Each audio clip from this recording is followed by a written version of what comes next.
आज हम आपको सुनाने जा रहे चंद्रधर शर्मा गुलेरी जी की प्रसिद्ध कहानी उसने कहा था। तो चलिए शुरू करते हैं इस कहानी को। बड़े बड़े शहरों में इक्के गाड़ी वालों की जबान के कोड़े से जिनकी पीठ छिल गई और कान पक गए हैं, उनसे हमारी प्रार्थना है कि अमृतसर में बम्बू काट वालों की बोली का मरहम लगाएं। जब बड़े बड़े शहरों की चौड़ी सड़कों पर घोड़े की पीठ को चाबुक से धुनते हुए इक्के वाले कभी घोड़े की नानी से अपना निकट संबंध स्थिर करते हैं, तो कभी राह चलते पैदलों की आंखों के ना होने पर तरस खाते हैं, कभी उनके पैरों की अंगुलियों के पोरों को चीथ कर अपने ही को सताया हुआ बताते हैं और संसार भर की ग्लानि, निराशा और क्षोभ के अवतार बने नाक की सीध चले जाते हैं। तब अमृतसर में उनकी बिरादरी वाले तंग चक्करदार गलियों में हर एक लट्ठी वाले के लिए ठहर कर सब्र का समुद्र उमड़ कर बचो खालसा जी, हटो भाई जी, ठहरना भाई, आने दो लाला जी, हटो बादशाह कहते हुए सफेद फैंटों, खच्चरों और बत्तखों, गन्ने और खोमचे और भारे वालों के जंगल में राह खेते हैं। क्या मजाल है कि जी और साहब बिना सुने किसी को हटना पड़े। यह बात नहीं है कि उनकी जीभ चलती ही नहीं है, चलती है, पर मीठी छुरी की तरह महीन मार करती हुई। यदि कोई बुढ़िया बार बार चेतावनी देने के बाद भी लीक से नहीं हटती, तो उनकी वचनावली के ये नमूने हैं। हट जा जीणे जोगिए, हट जा कर्मा वालिए, अरे हट जा पुत्ता प्यारिए, बच जा लंबी वालिए।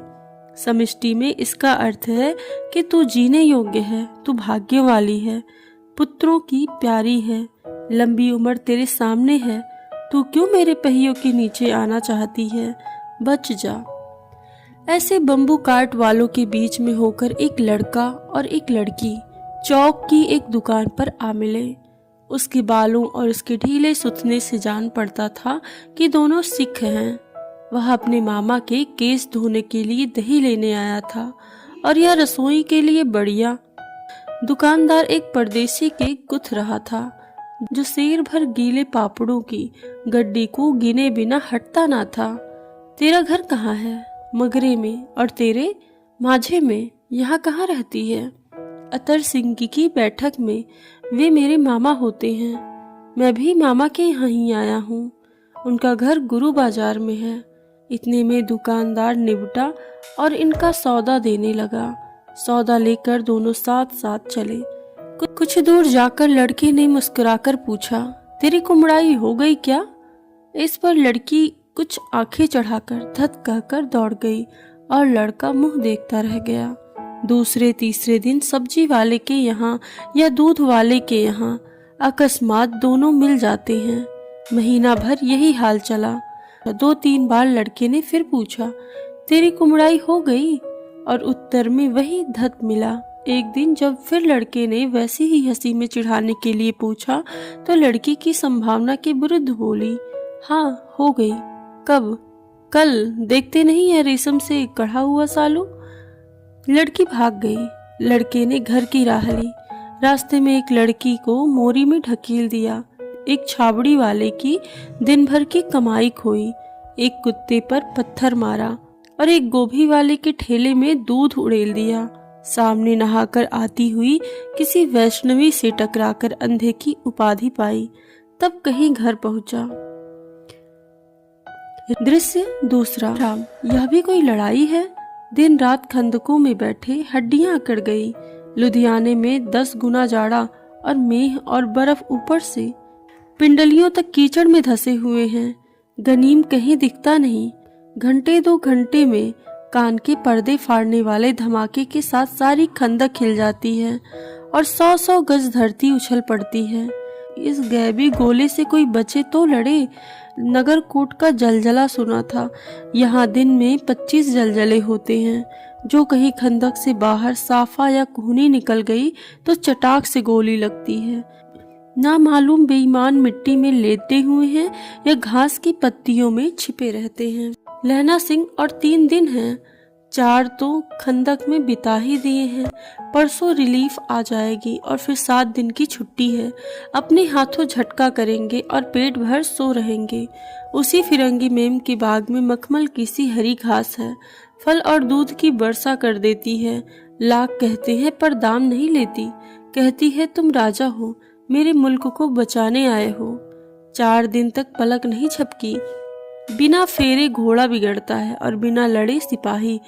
मुझे तो संगीन चढ़ाकर मार्च का हुक्म मिल गया।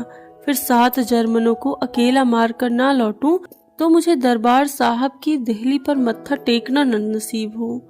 पाजी कहीं के कलों के घोड़े संगीन देखते ही मुंह फाड़ देते हैं और पैर पकड़ने लगते हैं। यो अंधेर में 30-30 मन का गोला फेंकते हैं। उस दिन धावा किया था, 4 मील तक एक जर्मन नहीं छोड़ा था। पीछे जनरल साहब ने हट जाने का कमान दिया, नहीं तो सीधे बर्लिन पहुंच जाते। क्यों? सूबेदार हजारा सिंह ने मुस्कुराकर कहा। लड़ाई के मामले जमादार या नायक के चलाए नहीं चलते। बड़े अफसर दूर की सोचते हैं। 300 मील का सामना है, एक तरफ बढ़ गए तो क्या होगा? सूबेदार जी सच है, लहना सिंह बोला, पर करे क्या, हड्डियों में तो जाड़ा धस गया है। सूर्य निकलता नहीं और खाई में दोनों तरफ से चब्बे की बावलियों के से सोते झर रहे हैं। एक धावा हो जाए तो गर्मी आ जाए। उद्यमी उठ, सिगड़ी में कोयले डाल। वजीरा तुम 4 जने बाल्टियां लेकर खाई का पानी बाहर फेंको। महासिंह शाम हो गई है, खाई के दरवाजे का पहरा बदल दो। यह कहते हुए सूबेदार सारी खंदक के चक्कर लगाने लगा। वजीरा सिंह पलटन का विदूषक था। बाल्टी में गंदला पानी भर कर खाई के बाहर फेंकता हुआ बोला, मैं पाधा बन गया हूँ, करो जर्मनी के बादशाह का तर्पण। इस पर सब खिलखिलाकर हंस पड़े और उदासी के बादल फट गए। लहना सिंह ने दूसरी बाल्टी भर कर उसके हाथ में देकर कहा, अपनी बाड़ी के खरबूजों में पानी दो, ऐसा खाद का पानी पंजाब भर में नहीं मिलेगा। हाँ, देश क्या है, स्वर्ग है। मैं तो लड़ाई के बाद सरकार से 10 घुमाव जमीन यहाँ मांग लूंगा और फलों के बूटे लगाऊंगा। लाड़ी होरा को भी यहाँ बुला लोगे या वहीं दूध पिलाने वाली फिरंगी में? चुप कर, यहाँ वालों को शर्म नहीं। देश देश की चाल है। आज तक मैं उसे समझ ना सका। सिख तंबाकू नहीं पीते, वह सिगरेट देने में हट करती है, ओठों में लगाना चाहती है और मैं पीछे हट जाता हूँ। जो समझती है राजा बुरा मान गया तब मेरे मुल्क के लिए लड़ेगा नहीं। अच्छा, अब बोधा सिंह कैसा है? अच्छा है, जैसा मैं जानता ही ना हूँ। रात भर तुम अपने दोनों कंबल उसे उड़ाते हो और आप सिगड़ी के सहारे गुजर करते हो। उसके पहरे पर आप पहरा देते हो। अपने सूखे लकड़ी के तख्तों पर उसे सुलाते हो। आप कीचड़ में पड़े रहते हो, कहीं तुम ना मादे पड़ जाना। जड़ा क्या है? मौत है, और निमोनिया से मरने वालों को मुरब्बे नहीं मिला करते। मेरा डर मत करो, मैं तो बुलेल की खड के किनारे मरूंगा। भाई कीरत सिंह की गोदी पर मेरा सिर होगा और मेरे हाथ के लगाए हुए आंगन के आम के पेड़ की छाया होगी। वजीरा सिंह ने त्योरी चढ़ाकर कहा, क्या मरने मारने की बात लगाई है? मरे जर्मनी और तुर्क। हाँ भाइयों, कुछ गाओ। दिल्ली शहर ते पिशोर नु जंदिए, कर लेना लौंगा दा बपार मड़िए, कर लेना नादेड़ा सौदा आ ए। लाना चटाका कदुए नू, कद्दू बढ़ाया वे मजेदार गुरिए। हुड़ लाड़ा चटाका कदुए नू। कौन जानता था कि दाढ़ियों वाले घर बारी सिख ऐसा लुच्चा गीत गाएंगे। पर सारी खंदक इस गीत से गूंज उठी और सिपाही फिर ताजे हो गए, मानो 4 दिन से सोते ही रहे हों और मौज ही करते रहे हों। दृश्य तीसरा। दोपहर रात गई है, अंधेरा है, सन्नाटा छाया हुआ है। बोधा सिंह खाली बिस्कुटों के 3 टीनों पर अपने दोनों कंबल बिछाकर और लहना सिंह के 2 कंबल और एक बरान कोट ओढ़कर सो रहा है। लहना सिंह पहरे पर खड़ा हुआ है, एक आंख खाई के मुख पर और एक बोधा सिंह के दुबले शरीर पर। बोधा सिंह कराहा, क्यों बोधा भाई, क्या है? पानी पिला दो। लहना सिंह ने कटोरा उसके मुख पर लगाकर पूछा, कहो कैसे हो? पानी पीकर बोधा बोला, कंपनी छूट रही है, रोम रोम में तार दौड़ रहे हैं, दांत बज रहे हैं। अच्छा, मेरी जर्सी पहन लो। और तुम? मेरे पास सिगड़ी है और मुझे गर्मी लगती है, पसीना आ रहा है। ना, मैं नहीं पहनता। 4 दिन से तुम मेरे लिए। हाँ, याद आई, मेरे पास दूसरी गरम जर्सी है, आज सवेरे ही आई है। विलायत से मेम बुन बुन कर भेज रही हैं। गुरु उनका भला करे। यूं कहकर लहना अपना कोट उतार कर जर्सी उतारने लगा। सच कहते हो और नहीं झूठ? यूं कहकर बोधा को उसने जबरदस्ती जर्सी पहना दी और आप खाकी कोट और जीन का कुर्ता भर पहनकर पहरे पर आ खड़ा हुआ। मेम की जर्सी की कथा केवल कथा थी। आधा घंटा बीत गया। इतने में खाई के मुख से आवाज आई, सूबेदार हजारा सिंह। कौन? लपटन साहब। हुकुम हुजूर, कहकर सूबेदार तन कर फौजी सलामी करके सामने आया। देखो, इसी दम धावा करना होगा। मील भर की दूरी पर पूरब के कोने में एक जर्मनी खाई है। उसमें 50 से ज्यादा जर्मन नहीं है। इन पेड़ों के नीचे नीचे 2 खेत काट कर रास्ता है, 3-4 घुमाव है। जहाँ मोड़े हैं वहाँ 15 जवान खड़े कराया हूँ। तुम यहाँ 10 आदमी छोड़कर सबको साथ लेकर चलो और उनसे जा मिलो। खंदक छीन कर वहीं, जब तक दूसरा हुक्म ना मिले डटे रहो। हम यहाँ रहेगा। जो हुक्म। चुपचाप सब तैयार हो गए। बोधा भी कंबल उतार कर चलने लगा। तब लहना सिंह ने उसे रोका। लहना सिंह आगे हुआ तो बोधा के बापू सूबेदार ने उंगली से बोधा की ओर इशारा किया। लहना सिंह समझकर चुप हो गया। पीछे 10 आदमी कौन रहे, इस पर बड़ी हुज्जत हुई। कोई रहना ना चाहता था। समझा बुझाकर सूबेदार ने मार्च किया। लपटन साहब लहना की सिगड़ी के पास मुंह फेर कर खड़े हो गए और जेब से सिगरेट निकालकर सुलगाने लगे। 10 मिनट बाद उन्होंने लहना की ओर हाथ बढ़ाकर कहा, लो तुम भी पियो। लहना सिंह अब समझ गया। मुंह का भाव छिपा कर बोला, लाओ साहब। हाथ आगे करते ही उसने सिगड़ी के उजाले में साहब का मुंह देखा, बाल देखे, तब उसका माथा ठनका। लपटन साहब के पट्टियों वाले बाल एक दिन में यूं कहाँ उड़ गए और उनकी जगह कैदियों के कटे बाल कहाँ से आ गए? शायद साहब शराब पिए हुए हैं और उन्हें बाल कटवाने का मौका मिल गया है। लहना सिंह ने जांचना चाहा। लपटन साहब 5 वर्ष से उसी रेजिमेंट में थे। क्यों साहब, हम लोग हिंदुस्तान कब जाएंगे? लड़ाई खत्म होने पर। क्यों, क्या यह देश पसंद नहीं है? नहीं साहब, शिकार के मजे यहाँ कहाँ। याद है परसाल नकली लड़ाई के पीछे हम आप जगाधरी जिले में शिकार करने गए थे? हाँ, वही, जब आप खोते पर सवार थे और आपका खानसामा अब्दुल्ला रास्ते के एक मंदिर में जल चढ़ाने को रह गया था। बेशक पाजी कहीं का, सामने से वह नीली गाय निकली कि ऐसी बड़ी मैंने कभी देखी ही नहीं थी और आपकी एक गोली कंधे में लगी और पुट्ठे में निकली। ऐसे अफसर के साथ शिकार खेलने में मजा है। क्यों साहब, शिमले में तैयार होकर उस नील गाय का सिर आ गया था ना? आपने कहा था रेजिमेंट की मैस मिलाएंगे। हाँ, पर मैंने वह विलायत भेज दिया। ऐसे बड़े बड़े सिंह 2-2 फुट के तो होंगे ही। हाँ, लहना सिंह 2 फुट 4 इंच के थे। तुमने सिगरेट नहीं पिया? पीता हूँ साहब, दिया सलाई ले आता हूँ, कहकर लहना सिंह खंदक में घुसा। अब उसे संदेह नहीं रहा था। उसने झटपट निश्चय कर लिया कि क्या करना चाहिए। अंधेरे में किसी सोने वाले से वह टकराया। कौन? वजीरा सिंह। हाँ, क्यों लहना, क्या कयामत आ गई? जरा तो आंख लगने दी होती। दृश्य 4। होश में आओ, कयामत ही आई है और लपटन साहब की वर्दी पहनकर ही आई है। क्या? लपटन साहब या तो मारे गए या कैद हो गए हैं। उनकी वर्दी पहनकर यह कोई जर्मन आया है। सूबेदार ने इसका मुंह नहीं देखा। मैंने देखा है और बातें की है। सोहरा साफ उर्दू बोलता है, पर किताबी उर्दू, और मुझे पीने के लिए सिगरेट दिया है। तो अब मारे गए। धोखा है। सूबेदार होरा कीचड़ में चक्कर काटते फिरेंगे और यहाँ खाई पर धावा होगा। उठो, एक काम करो, पलटन के पैरों के निशान देखते देखते दौड़ आओ। अभी बहुत दूर नहीं गए होंगे। सूबेदार से कहो कि एकदम लौट आए। खंदक की बात झूठी है। चले आओ, खंदक के पीछे से निकल आओ, पत्ता तक ना खड़के, देर मत करना। हुक्म तो यह है कि यही ऐसी की तैसी हुक्म की। मेरा हुक्म जमादार लहना सिंह जो इस वक्त यहाँ सबसे बड़ा अफसर है उसका हुक्म है। मैं लेफ्टिनेंट साहब की खबर लेता हूँ।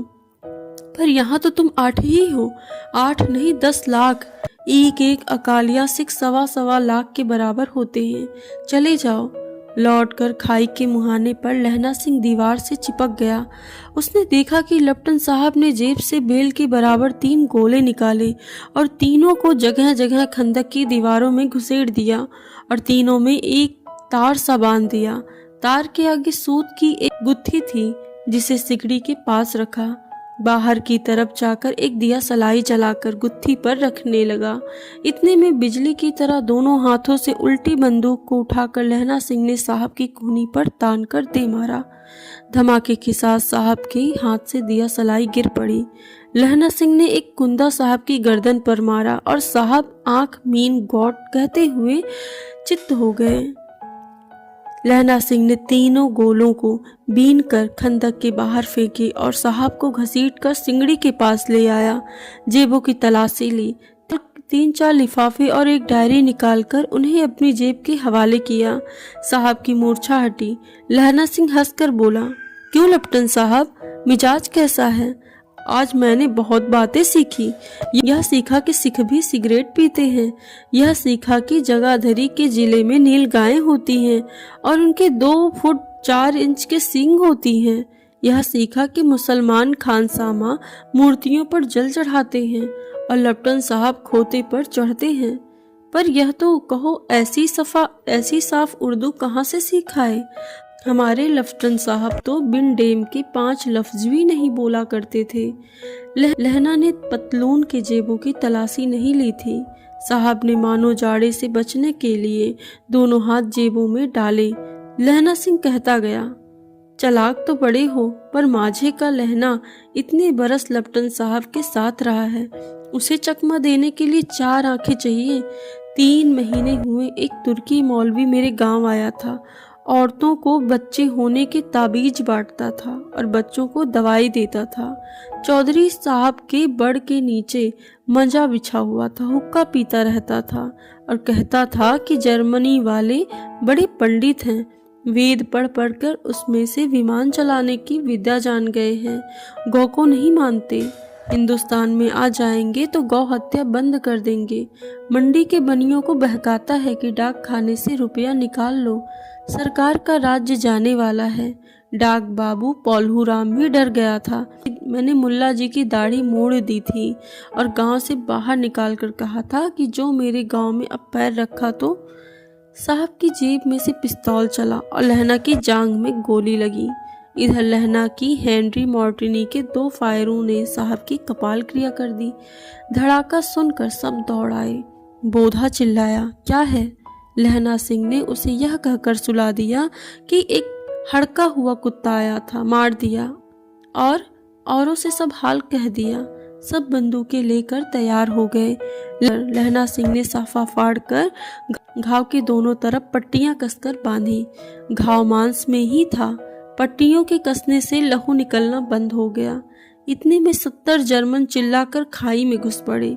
सिखों की बंदूकों की बाढ़ ने पहले धावे को रोका, दूसरे को रोका, पर यहाँ थे 8 और वे थे 70। अपने मुर्दा भाइयों के शरीर पर चढ़कर जर्मन आगे घुसे आते थे।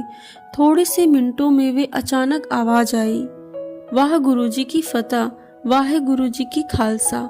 और धड़ाधड़ बंदूकों के फायर जर्मनों की पीठ पर पड़ने लगे। ऐन मौके पर जर्मन 2 चक्की के पाटुक के बीच में आ गए। पीछे से सूबेदार हजारा सिंह के जवान आग बरसाते थे और सामने लहना सिंह के साथियों के संगीन चले आ रहे थे। पास आने पर पीछे वालों ने भी संगीन पिरोना शुरू कर दिया। एक किलकारी और अकाल सिख दी फौज आई। वाह गुरुजी दी फतह, वाह गुरुजी दा खालसा, सत श्री अकाल। और लड़ाई खत्म हो गई। 63 जर्मन या तो खेत रह गए थे या कराह रहे थे। सिखों में 15 के प्राण गए। सूबेदार के दाहिने कंधे में से गोली आर पार निकल गई। लहना सिंह की पसली में एक गोली लगी उसने घाव को खंदक की गीली मिट्टी से पूर लिया और बाकी साफा कसकर कमरबंद की तरह लपेट लिया। किसी को खबर ना हुई कि लहना सिंह को दूसरी बार भारी घाव लगा है। लड़ाई के समय चांद निकल आया था, ऐसा चांद जिसके प्रकाश से संस्कृत कवियों का दिया हुआ छई नामक सार्थक होता है, और हवा ऐसी चल रही थी जैसे बाणभट्ट की भाषा में दंतवीणोपदेशाचार्य कहलाती है। वजीरा सिंह कह रहा था कि कैसे मन भर फ्रांस की भूमि मेरे बूटों से चिपक रही है। जब मैं दौड़ा दौड़ा सूबेदार के पीछे गया था, सूबेदार लहना सिंह से सारा हाल सुन और कागजात पाकर वे तुरंत बुद्धि को सराह रहे थे और कह रहे थे कि तू ना होता तो आज सब मारे जाते। इस लड़ाई की आवाज 3 मील दाहिनी ओर की खाई वालों ने सुन ली थी। उन्होंने पीछे टेलीफोन कर दिया था।